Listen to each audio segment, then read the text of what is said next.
Hello guys, আসসালামু আলাইকুম। আশা করি আপনারা সবাই ভালো আছেন। আজকে আবার নতুন একটা ভিডিও নিয়ে হাজির হলাম। আর আজকে পুঁটি মাছ শুটকি দিয়ে ধনেপাতা ভর্তা করবো। এই দেখুন, এখানে আমি পুঁটি মাছ শুটকি নিছি আর এখানে চুলা জাল ধরিয়ে পানি দিয়ে দিছি। আর আমাদের পানিও গরম হয়ে গেছে।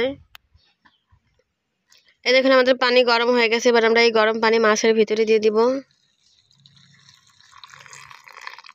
আর আমি 5 মিনিট মাছটাকে ভিজিয়ে রাখবো। এই দেখুন, ফিরে এলাম 5 মিনিট পরে। এই দেখুন, আমাদের মাছগুলো কতটা নরম হয়ে গেছে। এবার আমরা মাছগুলো ভালো করে ধুয়ে নিব।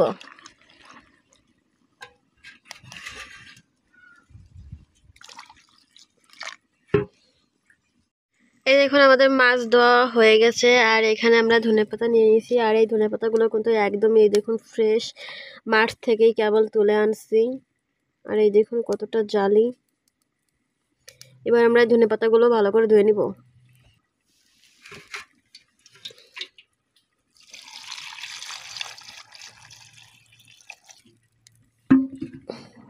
এই দেখুন, আমাদের ধনেপাতা ধোয়া হয়ে গেছে। আর আমি চুলায় জাল ধরিয়ে একটা কড়াই বসিয়ে দিচ্ছি। আর আমাদের কড়াইও কিন্তু গরম হয়ে গেছে।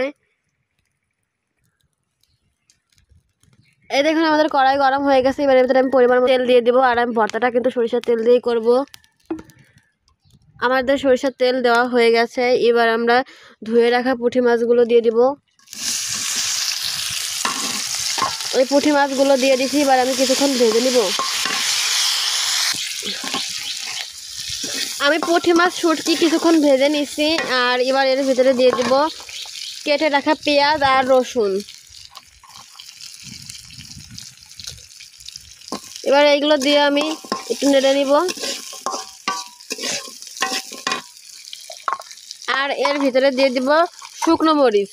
আপনারা আপনাদের পছন্দ মতো ঝাল দিতে পারেন।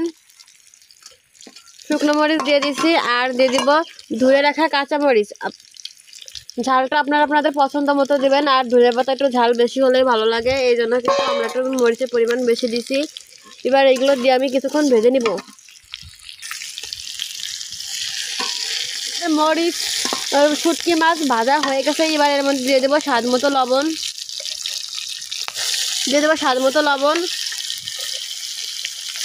আর দিয়ে দেবো 1/2 চামচ হলুদের গুঁড়া। এবার এগুলো আমি মিশিয়ে নেব।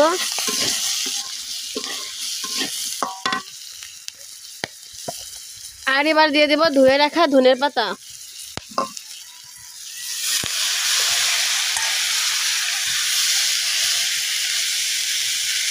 আমাদের ধনে পাতা দেওয়া হয়ে গেছে। এবার এগুলো আমি কিছুক্ষণ ভেজে নিব। আমি কিছুক্ষণ ভেজে নিয়েছি। এবার ঢাকনা দিয়ে দেবো। আর 3 মিনিট আস্তে আস্তে রান্না করে নিব। ফিরে এলাম 3 মিনিট পরে। এবার আমরা ঢাকনা নামিয়ে নিব।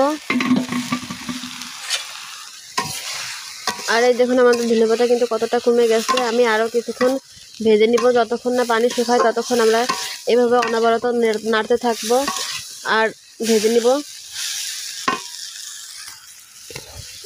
এই দেখুন, আমি ধনেপাতা ভেজে নিয়েছি। আর আমার ধনেপাতায় কিন্তু কোনো রকমের রস নেই। এবার এগুলো আমি একটা বাটিতে নামিয়ে নিব।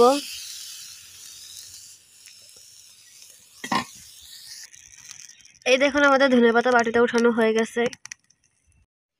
এখানে আমরা পাটায় ধনেপাতা আর শুটকি মাছ দিয়ে নিয়ে নিচ্ছি। এবার এগুলো আমরা ভালো করে বেটে নিব।